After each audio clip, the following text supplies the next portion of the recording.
Hey Jill, how's it going? You're not gonna believe this. I still don't believe this. What? It's 9:30 in the morning. How bad can it be? They canned me. I go to work at 8 this morning and they just canned me. You're kidding. You've been working there for 3 days. What the hell happened? They found out I was in the union. We talked about that. You don't put that on the application. I didn't. I fudged over the phone company job. How'd they find out? Okay. Do you remember Barney Hurst? Yeah. He came by the site yesterday to get a quote. With the foreman standing right there, he says, "Hey Jill, haven't seen you since you were a shop steward for Frisel's." Man, that stinks. You better believe it. After 15 months of looking for work, and they canned me just after 3 days. Can they fire you for that? Ain't it illegal? Right? Like they'll admit that's why they fired me. What reason they give you? Next to none. Just said that they didn't have as much work for me as they thought when they hired me. I know it's the union thing. I saw the foreman's face. Best to start looking again? I can't. Come on, you can do it. No matter how depressed you get. Depression's literally got nothing to do with it. I just can't afford to keep looking. What? You can't afford not to keep looking. No, I literally can't afford to keep looking because it costs money to pay for the gas to get from place to place. And what if I get an interview? Then I'm going to have to get a new outfit, maybe a haircut. I can barely afford this coffee. Hey guys! Hey Marina, what's up? I finally got an interview. Where? Chandler's. Crap. You're interviewing for my job. They fired me this morning. Oh man, that really sucks, but I have to go down there. I have to get some work. I know. It's not your fault. In fact, good luck. Maybe if you get it, you can lend me some gas money? Yeah, Jill was just saying she can't afford to keep looking. Believe it or not, that means you're not unemployed. What? Well, they say if you're not looking for work, you're not unemployed, you're just not in the workforce or something like that. Wait. So you're telling me that since I do not have a job and I can't afford to look for a job, that I'm not unemployed? But you are on your way to an interview, so you are unemployed? That's crazy, isn't it? And how's your job going at Burger Bob's? It's crazy. They cut down my hours. It's not even the worst part. What's worse than that? Get this. I used to work from 12 to 5:30 every day, and now I work from 11 to 3 on Monday, from 12 to 2 on Tuesday, from 3 to 5 on Wednesday, from 2 to 4 on Thursday, and from 5 to 8 on Friday. Ugh. I was going to get a morning gig, but now, Yeah, maybe I can get that morning gig from you if you lend me some gas money. Well, I have to get a coffee for the ride over to Chandler's. Do you want me to grab you anything? Yeah, please. One job to go, but hold the mustard. Can't afford the heartburn. Bye, guys. Bye.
Hi, come on in. morning. I'm Hunter Stotts. I'm the director of the Health Department's Coverage Analysis Unit. I'm Hope Springs. Just wanted to ask you a couple of questions. We're just trying to figure out how things are doing. And as you said, you are Hope Springs. Yes. And do you currently have health insurance? Yes, I do. Okay, and did you get that through our exchange? Well, I did. It took a while, though. Yes, I did. But you did finally get it. Okay, and before you went through the exchange, were you covered by any insurance at all? Oh, no. I work 2 part-time jobs, and neither one has medical benefits. Okay, and you weren't eligible for Medicaid either? No, we make too much money, Hmm, even with the new expansion of Medicaid. good. So how does it feel to finally have insurance? Well, I guess it's better than not having it. You don't sound too happy that we got you covered, Hope. Have you or your husband had reason to actually use the coverage yet? Has anybody been sick? Oh, sure. My husband hurt his ankle working in the yard. I had the flu, and he also hurt his back last week. Well, with the deductible, we have to pay the whole bill. We just couldn't swing it. But your husband went for his back? Well, he's gonna go. We're gonna go. We're gonna have to shift some money around, some bills around to cover it. Okay. But, I mean, surely you can find a way to pay one deductible, right? Well, maybe you can. Our deductible is $4,000. What I earn at Circmar and Happy Acres Motel on weekends and Joe's salary from Burger Bob's, we have about $9 left at the end. We have a doctor visit alone is going to be $175. So how are you going to pay the deductible when your husband does go if you only have $9 a week to work with? Here and there is the best way I can put it. We're going to just save gas and save money on food and gas and save every penny we can. So what is it that you're going to do to save on food? Well, there's a 2-for-1 coupon in the paper last week, and we were able to get 5 coupons because where Joe works at Burger Bob's, people go there to read the paper, and he was able to get 5. We've had it for dinner every night. That's pretty clever.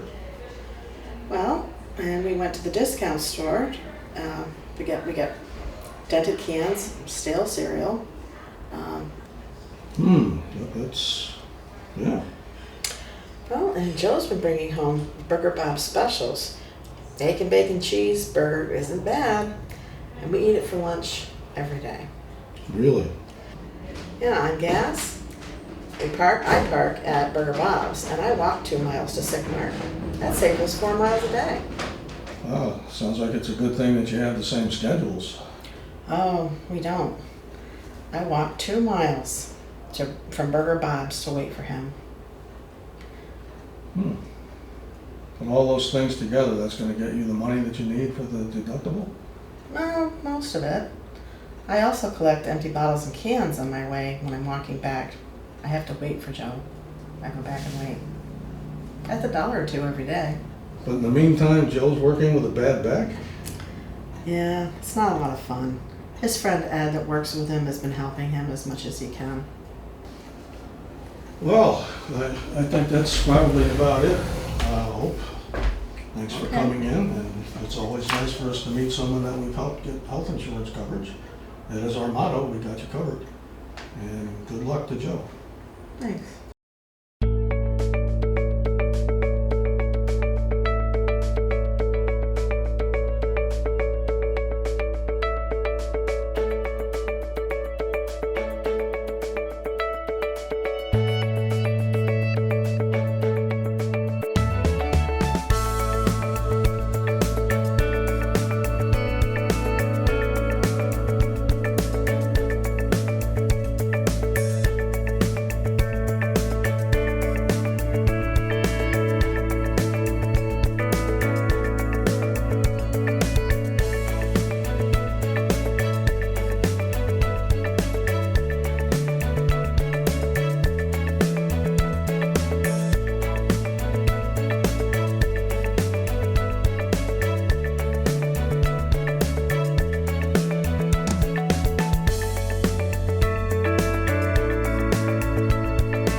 Hi, this is Iggy, the interviewer, with the latest episode of What Do You Think? The program where we just walk around and ask ordinary people what they think about ordinary subjects. So let's get started and find out what you think. Hi there, this is Iggy. I'm from What Do You Think? The interview show in the street. And since you're in the street, I'm interviewing you. What do you love most about corporations?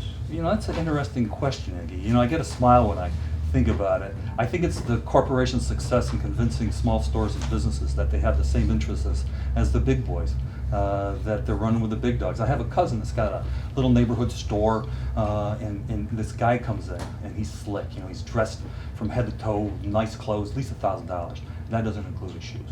And he's got my cousin writing letters to the government talking about the evils and the dangers of taxing soda. That's too much. Can you believe it? Thank you. Well, you're welcome, Iggy. Hi there, I'm Iggy the interviewer, and I'm asking people today what it is that they love about corporations. So what do you love? Oh, you want me to choose just one thing? Sure. Okay, well, let me think. I may change my answer tomorrow, but I think at this point, I would say it's the ability of corporations to plow millions, no, not millions, billions of dollars into front groups without ever admitting that they've done so. And they come up with such American names as Justice This and Freedom That. It's America apple pie all over the place. Well, thank you, and stay free, my friend. Thank you. Okay, so let me ask both of you, what is it that you really love about corporations? You can take the first shot. No question, I think it's the way that the Supreme Court snuck in corporations into the Constitution. Some people say that David Blaine is a great magician, but, he ain't got nothing on these people who pulled that off. This is a piece of paper, it's a corporation. I'd like to see corporations playing tennis or even having kids. Well, that's nothing. The real accomplishment is the con job that corporations have pulled on the American public to get them to believe that corporations pay too much income tax. That's just really amazing that some corporations, big ones, really powerful corporations, actually don't pay any income tax at all. And the Congressional Research Office has determined that our percentage of GDP to the corporate income tax is really low compared to other industrialized nations. Where'd you get that from? Well, I got it from the Heritage Institute. I mean, countries like Korea and Japan pay a much higher percentage in income tax than we do in the United States. Hi, I'm Iggy the interviewer, and I'm asking people today what they most love about corporations. So what do you love? I really admire the way that they keep minimum wage low. Nothing's more entertaining than watching the working people scramble around like insects on a hot plate. And when they try to budget that minimum wage to balance out food, gas for the car, the rent, and clothes for kids, talk about entertaining. They say that hardly anybody makes minimum wage, and almost everyone who does is just kids. Isn't that right? Are you kidding? Maybe if you get super technical and look at the people making exactly minimum wage, but look at the people making really low wages. Last year, Vermont studied workers who made $10 an hour or less. 31,000 people just in tiny Vermont. Over 3/4 of them were over 21, and more than half were over 30. Well, thanks for talking to us. Hi, I'm Iggy, and we're asking people today what they like most about corporations. So let me ask you, what do you love about corporations? Well, I guess I love about corporations is the free trade scam. Care to elaborate on that? Well, they slap the word free in front of the word trade and expect us to think that we're safe and free. So you don't think it does, I take it? If free trade doesn't make us feel free, what good is it? Well, thanks for talking to us. You're welcome. Hi, I'm Iggy from What Do You Think? And we're asking today what you think about corporations. What do you love about them? What do I love about corporations? Not very much, but if I had to say one thing, I'd have to say I'm loving the way they've convinced normal people that business is under attack and needs to be defended by the same people that businesses are screwing over on a daily basis. Oh, good day. Thank you. Hi there, I'm Iggy from What Do You Think? The street interview show, and you're on the street. You're being interviewed. What do you most love about corporations? Good question. Well, Iggy, I think it's got to be the way that they got everyone taught that democracy and capitalism are the same thing. You mean they aren't? No, definitely not. Well, what's the difference? Well, democracy is a form of government, And capitalism is an economic system. But don't you need both? Ah, see? You just said both. See, they're actually different. If they were the same, it'd be something weird like capitalocracy.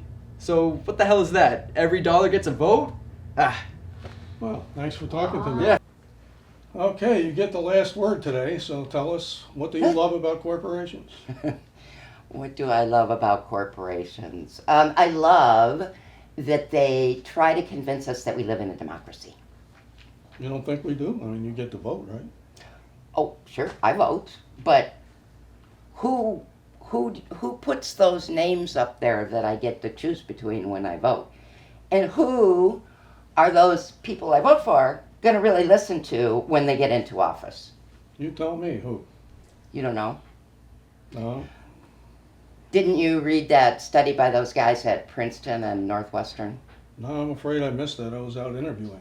Well, that's what they count on, is that we're going to miss stuff like that. So anyway, there were these two guys from Princeton and Northwestern, and they collected, tons of evidence on this.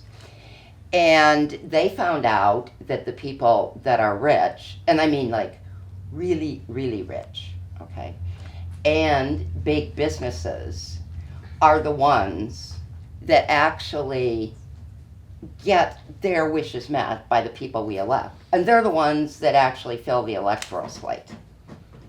Us, you and me, normal citizen, not a zip, nil.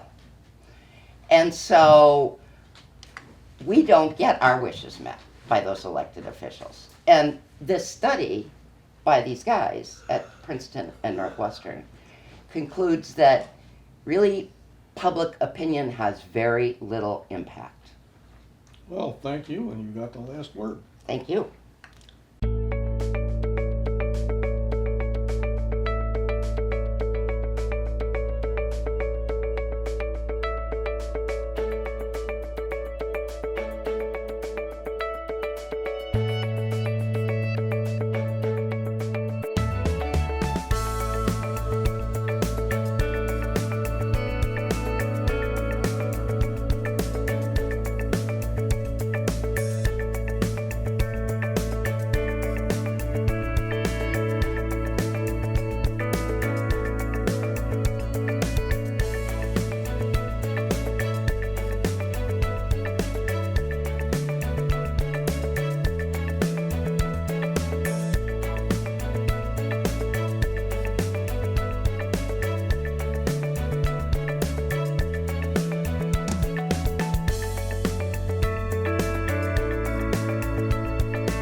Well, hello again.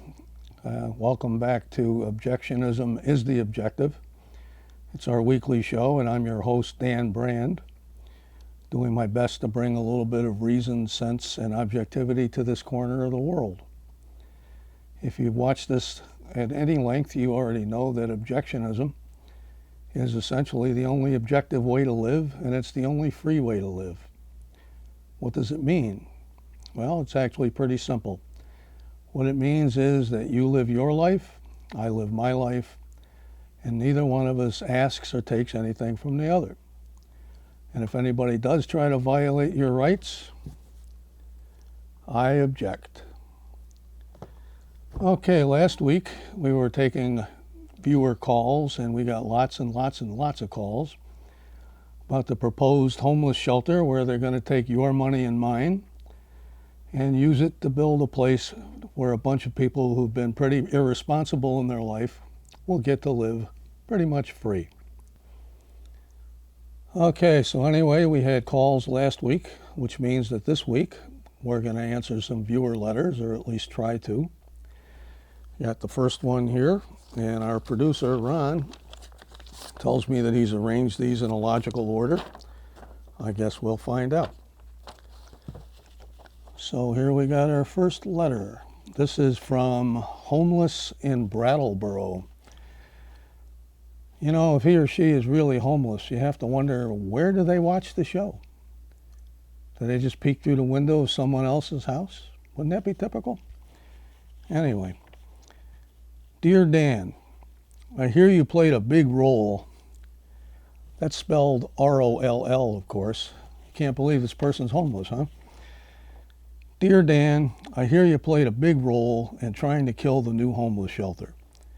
How do you sleep at night in your big warm house knowing that you tried to prevent people like me from having a warm, safe place to sleep? Oh, and there's a P.S. By the way, weren't your parents wealthy? Well, homeless, yeah, my parents did okay. They exercised some responsibility as they were living their lives, and some of that has come down to me. Don't even know why you'd ask that. How do I sleep at night? I sleep pretty well. I sleep very well in my big, clean, warm house. And the reason I sleep pretty well is that it's my house. I paid for it. I didn't ask you to contribute. So if you're asking me to contribute to yours, guess what?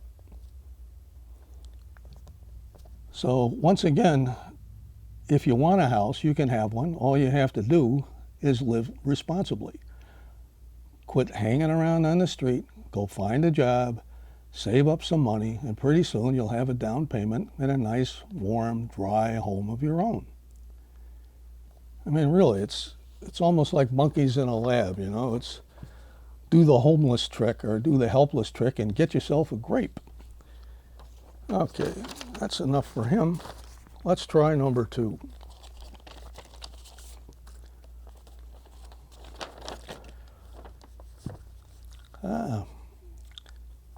This is from Llewellyn Tuthers.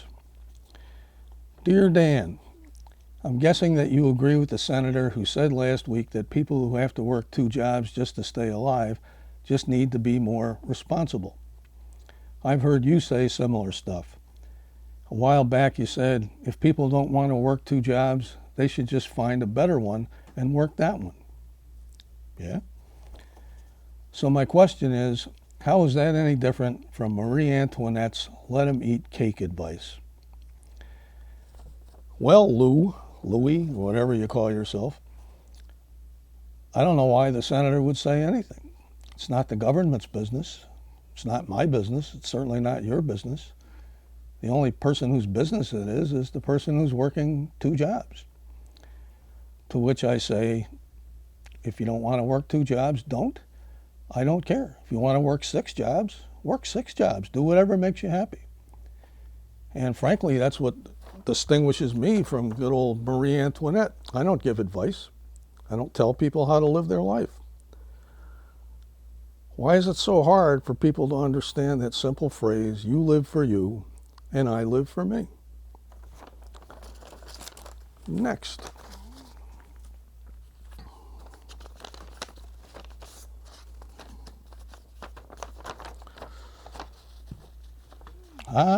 This should be good. It's our old friend Hope Springs with yet another question. Dan, what, you don't have a deer for me, Hope? Last month you read my letter on the air and made fun of my statement that we really need to raise the minimum wage. You made fun of what you called the kinds of people who work low-wage jobs, yes, and said that minimum wage laws violate the rights of the minority. What in the world are you talking about? What minority? Well, Hope, it's the smallest minority in the world. It's the individual. It's a minority of one. If you make me pay for you to have a higher wage than the market is willing to pay you, then you're violating my individual rights. You're also distorting the market. And the market is what keeps us free. It keeps us separate, but it also keeps us free. Let's move on from Hope.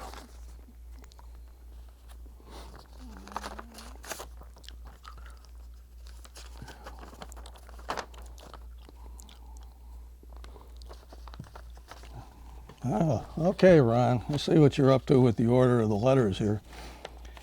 And now we have a clergyman, a Reverend Booker.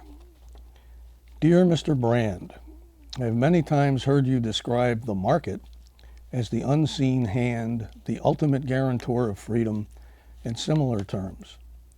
It sounds to me like you think of the market as omniscient and omnipresent, and pretty much like a god. Isn't that both blasphemous and silly at the same time? Well, Reverend, the short answer is no. The market's not God, so it's certainly not blasphemous.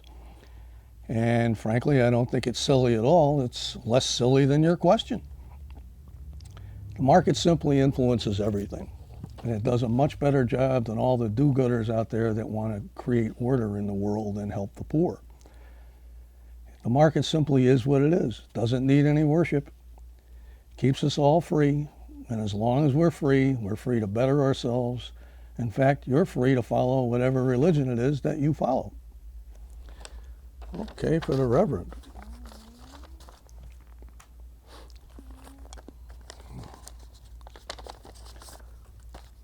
And our next letter, that's another old friend. It's Constance Testerman.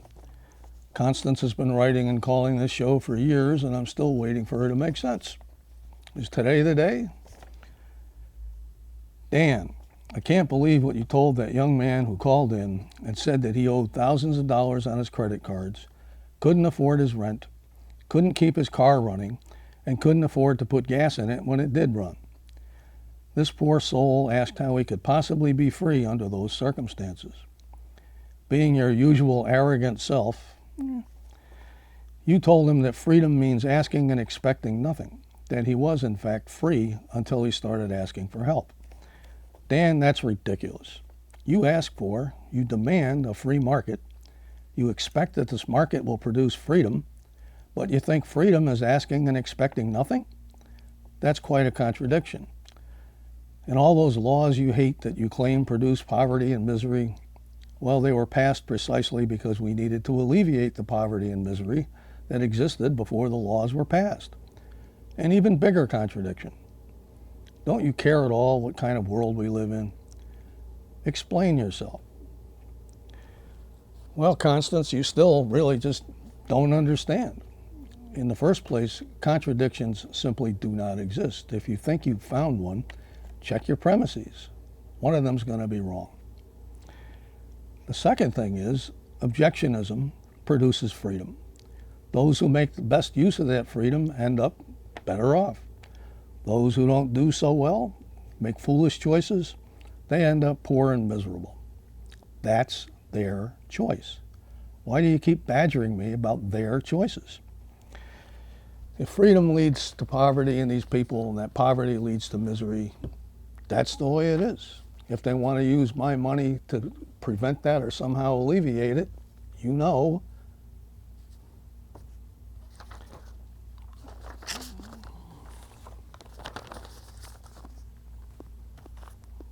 Okay.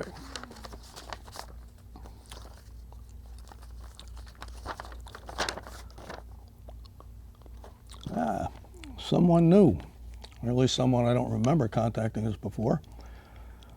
Mr. Manny Reasons, who says, Dear Dan, I've been watching your show for a while now, and there's something that really bothers me. Just one. Over and over, you seem to judge whether the consequences of something are good based simply on the philosophy that produced them. The philosophy is simply presumed to be good. That seems backward to me. You need to judge the philosophy based on the consequences that it produces. Please explain yourself. Well, Manny, you're right to some degree, but you're not describing it right. I don't say that the consequences of objectionism are good simply because objectionism produced them. I say that the consequences of objectionism are freedom, and freedom is good. Let me turn the question back to you. How can the consequences of freedom be bad?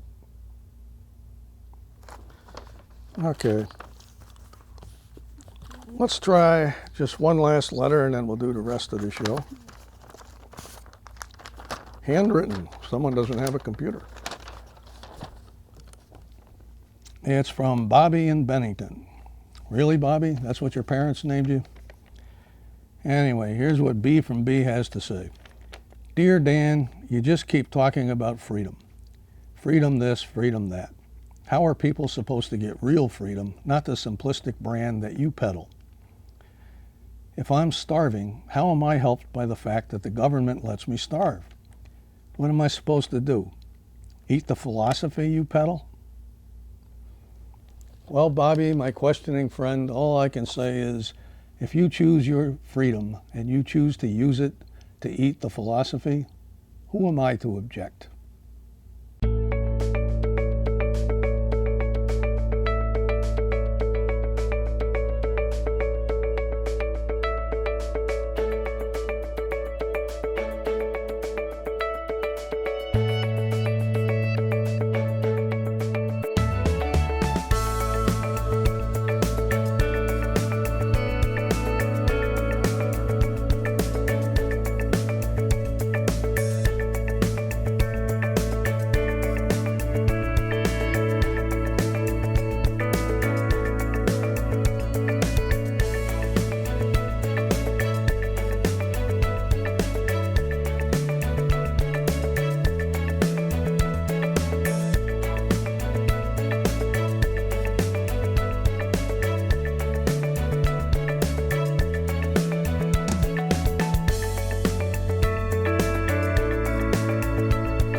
Hi, and thanks for watching Reality Bites Back, our videos that we put together. Before we get started, just to give you some idea of who we are, we're going to have a very short discussion. My name is Lee Russ. Tracy Dorman. Charlie Murphy. Mary Garish. And I think I'll start out with a real quick explanation of what Reality Bites Back means. We have a lot of politicians and people in authority these days that don't have much respect for reality. It might go back to the Bush administration's famous statement that they make their own reality. So the idea was to do something where reality could take a little bit of revenge on the people that don't give it much respect. If you've watched the videos, and I imagine you have, if you've gotten to this point, you might be wondering what it is that those 4 very different skits have in common. So I'm going to leave that to my compatriots. What do you think? Why are those 4 separate things linked together in this video? Well, I believe the first 2 videos talk about the plight of, Americans, people in Vermont, where we're at now, trying to get a job, retain a job, the problems of not having enough money to, basically meet your needs. And even though there's been, some healthcare reform, there's still tons of people that are experiencing Springs Eternal. Hope Springs. Was going through. And as far as having, not being able to make deductibles, so on and so forth.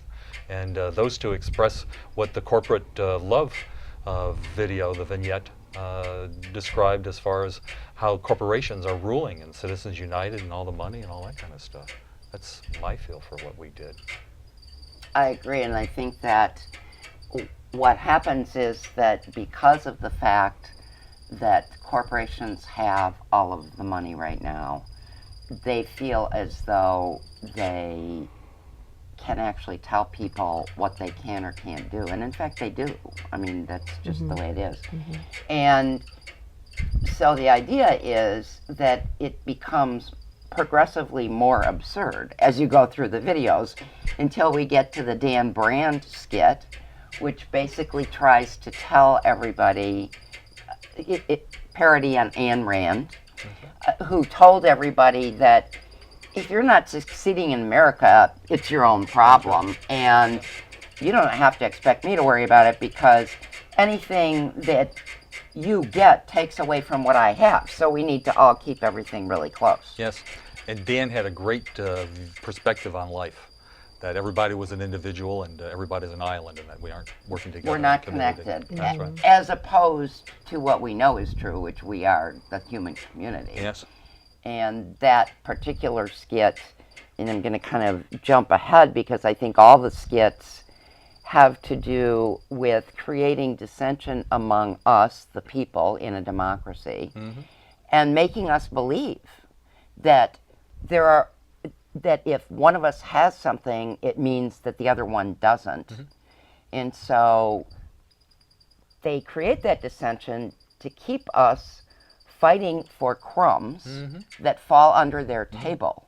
Whereas, because they know if we were working together, we could find a way to actually reach the table and split up the loaf of bread equitably. And that was clear in that first video, especially the first segment, where people were scraping around for the just a job, and one person got let go because they were threatening, or not even threatening, but the just had a past history of Yeah. union association, and the employer felt threatened because of that past history. Right. Yeah. Right. And they were like vying for the few crumbs that were out there. Right, and I think that the last video with Dan Rand, I felt, seeing it for the first time was more shocking. And I think, a lot of people don't realize that that's what's really happening. And, they're falling into that thinking, which is, it's absurd, I think. It's just like so un-American. Yeah, the thing that I would add to that is just that it's good for people to know that that's based on a real human being. Right. It sounds ridiculously exaggerated when you're watching the video, but a lot of those are direct quotes from the one and only Ayn Rand. The other thing that I would hope that people understand is that even though what you see in your day-to-day life, the first two skits, how do I get a job, how do I pay for the gas to go looking for a job, how do I pay for a deductible, they don't just happen in isolation and a vacuum. They're a result of the policies that we're making fun of and the corporate love, and those policies are a result of the philosophy that's dripped down from Ayn Rand and her fellow folks. Okay, I think we've talked that out.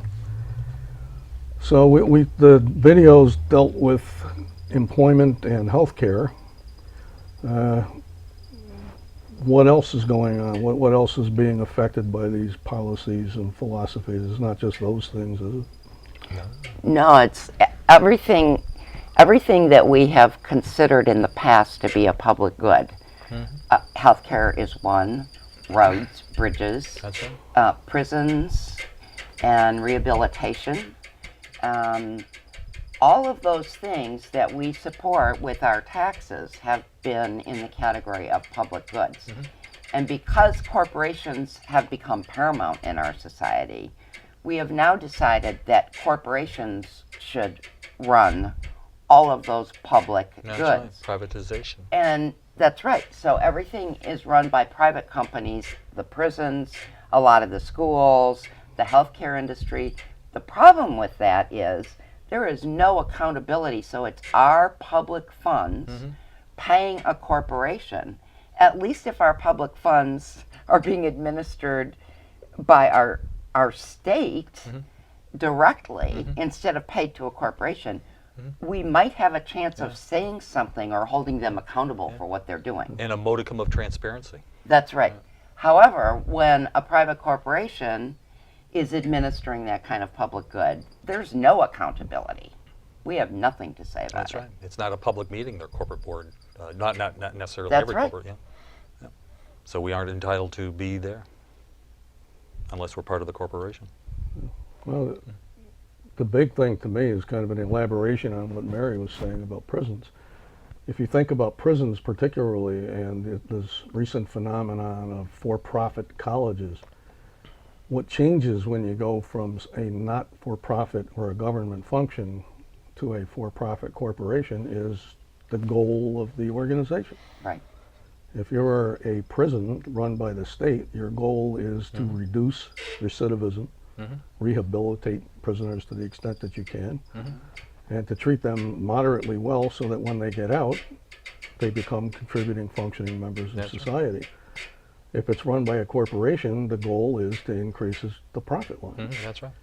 And the things that you end up doing in order to do that are almost directly contrary to the things that you would do if it was run by the state. Recidivism is good. That's, hey, come on back in, we make some more money here. Rehabilitation, that's an expense, so we cut that down. And the school to prison pipeline, same thing. Instead of saying, well, these people are first offenders, or they're young and they this and that, and let's do a community setting. No, let's send them to prison because the prison wants to make more money.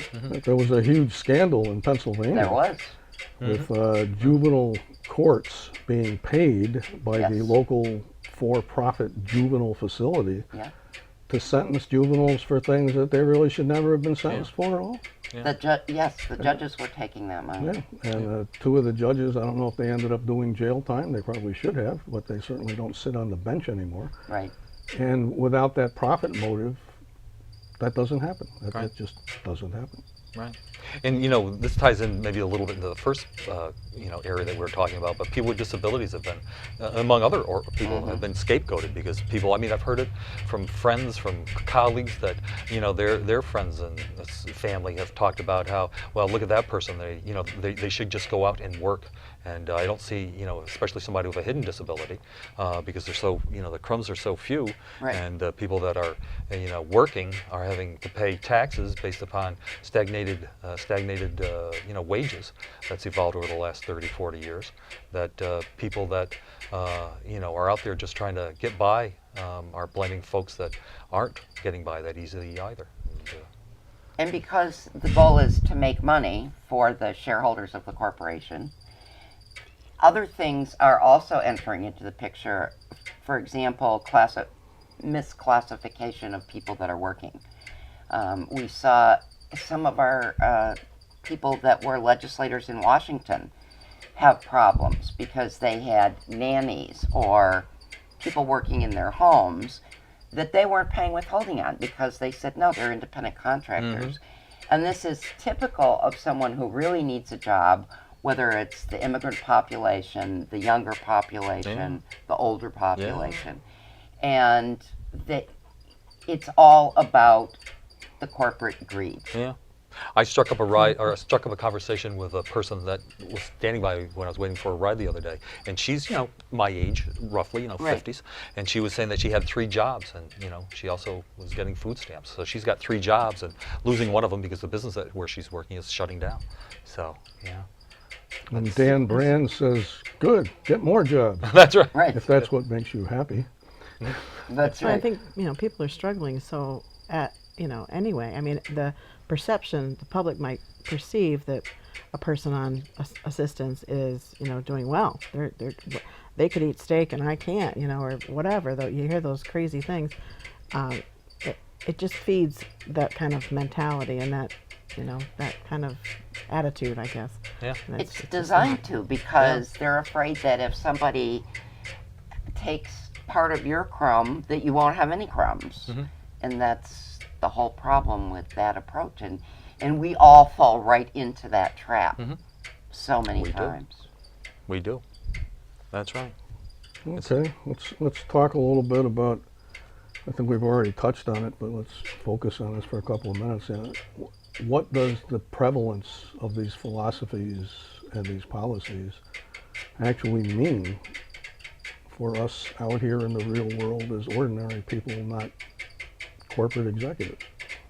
For one thing, it means that we really don't have a democracy anymore because the corporations are controlling. Now, luckily, we could have a democracy because if we actually thought about it and thought about how corporations do not yet have a vote, and hopefully that will never come, and we do have a vote, that we could say, hey, our representatives work for us, but that entails us having the ability and confidence to actually stand together and do something.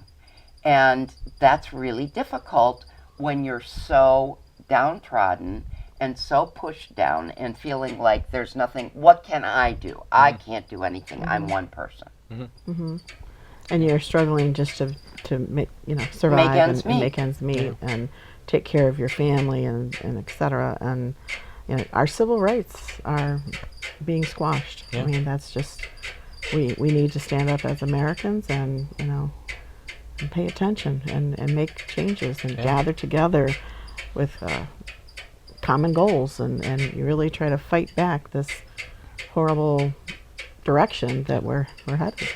Well, I was reading where, you know, there's been, you know, studies showing that, you know, blue collar white guys between the ages of 45 and 54, the death rate has increased over the last decade, and it's attributed to,